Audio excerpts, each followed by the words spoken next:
So, here is the first advertisement that I'm going to present to you. I can't believe they did that. I can't believe it. I can't believe it. I can't believe it. Last time the PC said we had to vote for them to keep out the Wild Rose. They said that we had no choice. If we didn't vote PC, The province would explode.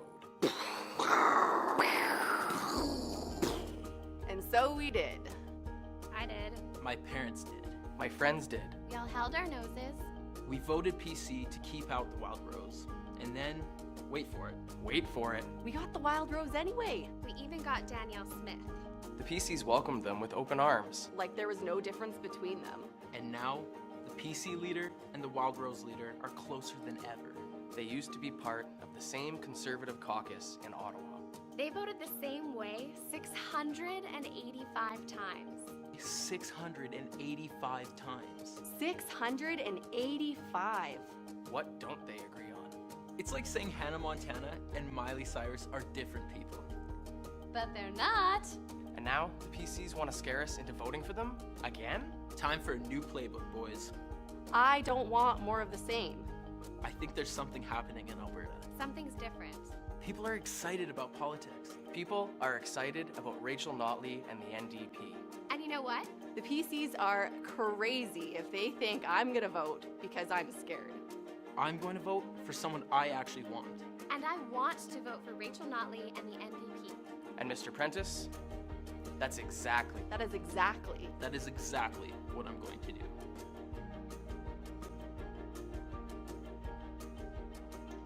Alright, so, question number 1. What advertisement techniques do they use to sell their product? So, my answers are, the first technique that they use is appeal to credibility, which basically means that they'll convince you that the company is reliable and honest, therefore you should buy their product.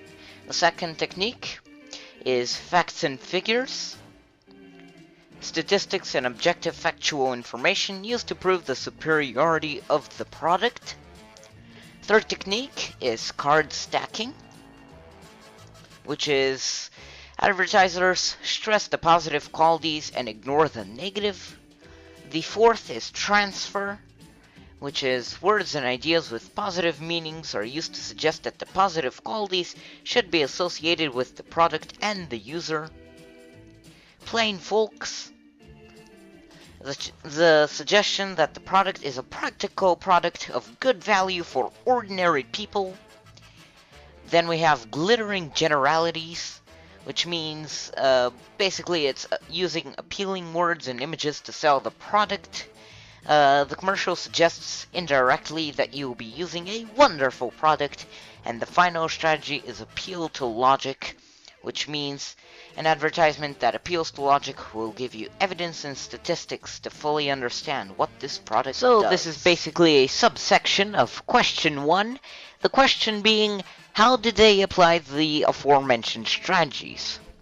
Right, so our very first strategy, appeal to credibility. To try to convince us that the NDP were reliable, they never mentioned anything bad about them, basically making it feel as if they were little angels. Next one, facts and figures.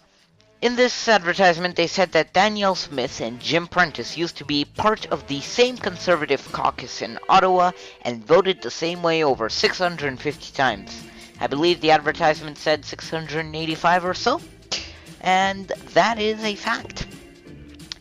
Next one, card stacking. NDP were talking the PC and Wild Rose down simultaneously, while they never mentioned anything positive about them, basically stacking the cards in their favor. Transfer was used because at the end when they said that is exactly what I'm going to do, it gave me kind of the sense as if they were liberated from their PC overlords, if anyone can get the reference there. And the NDP were the liberators, and that the liberation was accomplished by both voter and the NDP, and kind of like the success is to be attributed to both. Right, plain folks, again, the ad shows many people that are on the same social status and are normal people, not some worldwide known celebrities. Next, we've got glittering generalities, and in this advertisement, it's saying all the bad things about the PC and the Wild Rose, while the NDP were not mentioned negatively in any way. Basically, it feels as if they were perfect, which everyone knows that no one is perfect. And finally, we've got appeal to logic, which is kind of like facts and figures. They try to exaggerate what the PC did wrong and prove that with facts, like the over 650 times voting together with Danielle Smith and Prentice. So, alright, yes, on to question number 2. Can you infer a target audience? Alright, so my inference for the target audience would be people of 18 years of age or older, because this is a political advertisement and you can only vote once you're 18 or older, hence why they're targeting this group. Right then, next question will be, do you think that the techniques used in this advertisement will be successful in selling the product? So, what I said is yes. Short answer is yes. The long answer is yes, because of all the techniques used, and I believe they'll be able to convince voters to vote for the NDP. Also, hindsight is almost always 20/20, and if you want, you can check the Alberta elections, but the NDP won by a landslide. Fourth question is, what message is being communicated by the advertisement? And for this one, I said the message is basically that out of all the parties to vote for, NDP are the best option. Moving right along, the next question is, does it give opinions or factual data? Right, so for this one I answered it gives both, but the opinions are scripted. Definitely scripted because, well, it is an advertisement, it is done professionally, so they kind of have to be scripted. Otherwise, well, the party is not going to be sounding so good. Sixth question, how clear is the message that is being communicated? The answer that I gave to this one is the message is pretty clear because it downtalks the PC, who were the main opponents, and uptalks the NDP. Seventh question is the message misleading? How do you know? So what I said on this one is, no, I don't think that the message is misleading. This advertisement was targeted mainly at the PC and exploiting their questionable actions concerning several of the floor crossers from Wild Rose to PC. Right, very final one for this advertisement. Any other findings? So, well, NDP won the election, getting 54 of the 89 seats, letting them have a majority. They had an absolutely gigantic campaign, and I believe their victory should be attributed to that, as well as the recent negative actions of the PC, which let the NDP campaigners have a field day making ads and speeches down-talking them. And now, here's the second advertisement that I'm going to be presenting to you. Albertans do have a clear choice. We can say, this is the new Alberta. We can say, this is the energetic, the young, the diverse, and the forward-looking Alberta. And we can choose a prosperous, diverse economy that helps families secure decent jobs and pay the bills and get ahead.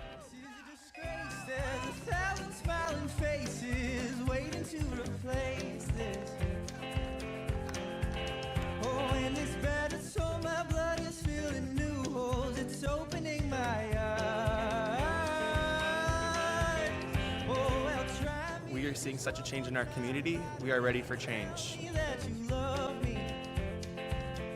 It's about choosing an Alberta where we can all come together with the faith that tomorrow can actually be better than yesterday.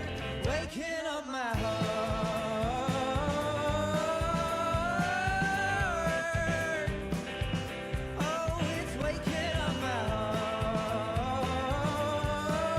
Rachel and the NDP are the only party willing to stand up for students. Today and tomorrow, we're going to start building a better Alberta and a better future together. I'm sorry to say, but I've been sick of PC government, so I need some change, and I believe in the importance of union, and I believe in the importance of labor rights, and I think they should be safeguarded. An alibi, an excuse to get you out of my life, and I can't wait. It has been so long since we had a strong voice advocating for healthcare. Oh, and it's bad, so my blood is feeling. Rachel Notley supports businesses like mine, and progressive conservatives aren't helping us at all. With our vote and with your vote, we can choose to say that tomorrow is going to be better than yesterday.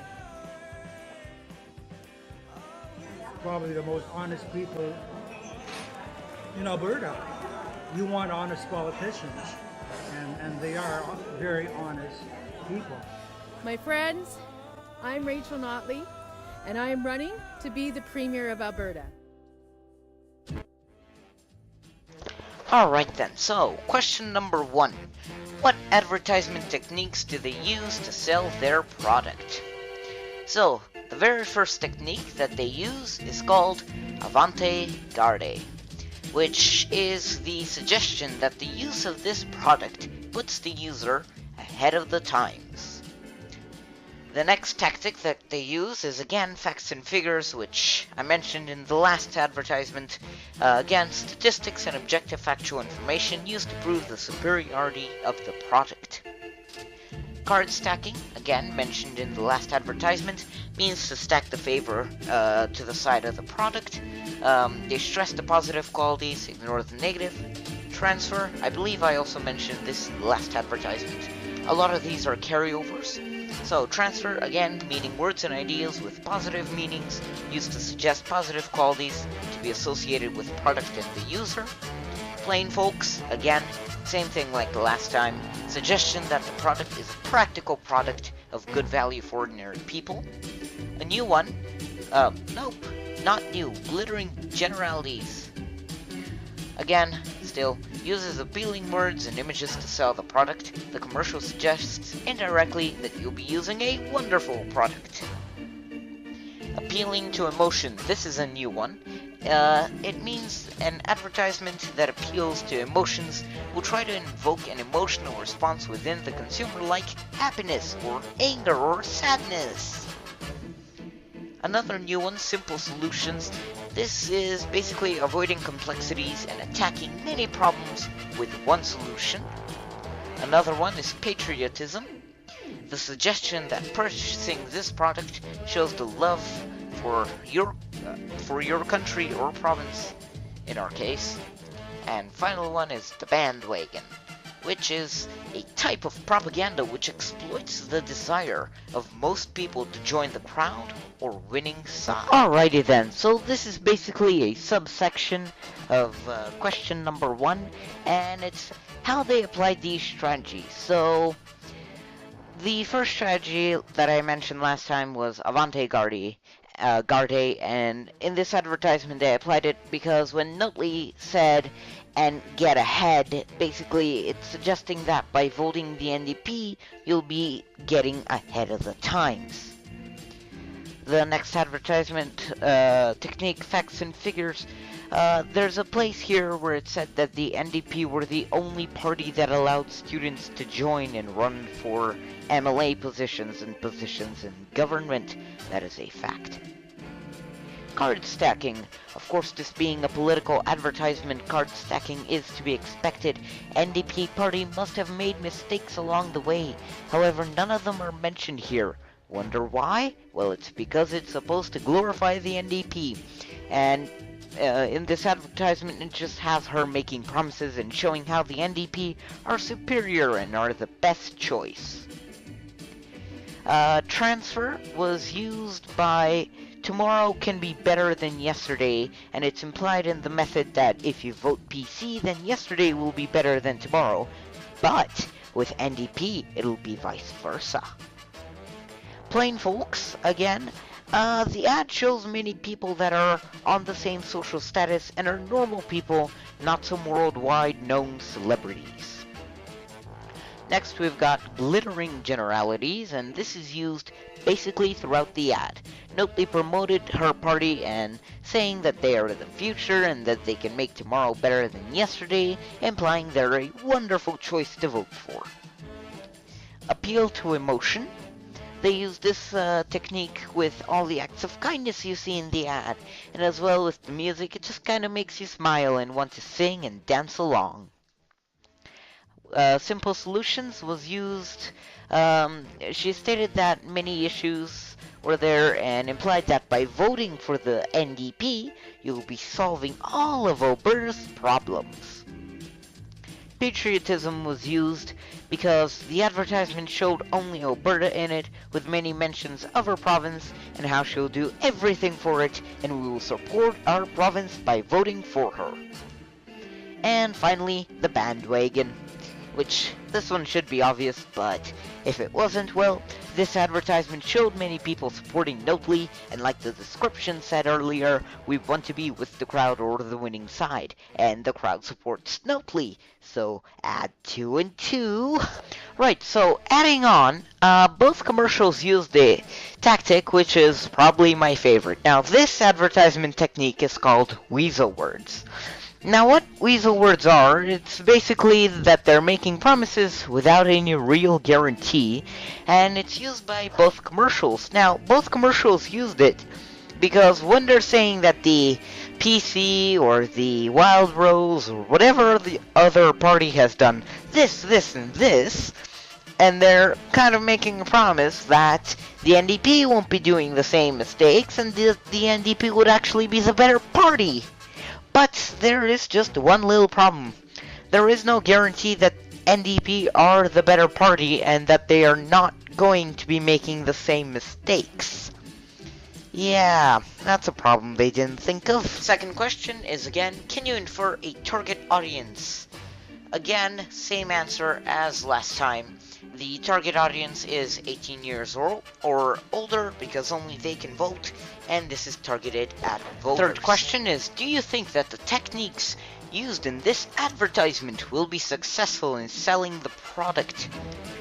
So, short answer is once again yes, the long answer being because of all the techniques used, and this time in this advertisement they use even more techniques than the last time, and I believe that they'll be able to convince the voters to vote for NDP. The next question is, what message is being communicated by the advertisement? So once again, the message is basically that out of all the parties to vote for, NDP are the best. This time also showing a lot of supporters for NDP and some statements from people concerning the NDP. Of course, all these statements are positive. So, again, next question is, does it give opinions or factual data? Right, so it mainly gives opinions as well as promises. The opinions, I am not sure if they're scripted or actual honest-to-goodness statements from people, but I'm more leaning toward the scripted because, once again, this is a professionally made advertisement, and, well, it's to glorify the NDP, so I'm fairly certain that they're scripted, but they may be honest-to-goodness statements. Question number 6 asks, how clear is the message that is being communicated? So, this time, the main message was to glorify the NDP and to show they do have support, and I think they made that very clear here. 7th question is the message misleading? How do you know? My answer is, once again, the message was not misleading. No way, it could have been because it showed Rachel Notley? How do you say her name? Anyway, she's the NDP leader, Joe Cece, someone that apparently everyone knows of, and tons of NDP supporters. Considering this was to glorify the NDP, nope, not misleading at all. So, any other findings? Honestly, aside from the aforementioned in the previous advertisement, question that asked this again, I have nothing to add. And thus so I conclude this presentation and leave you to the credits.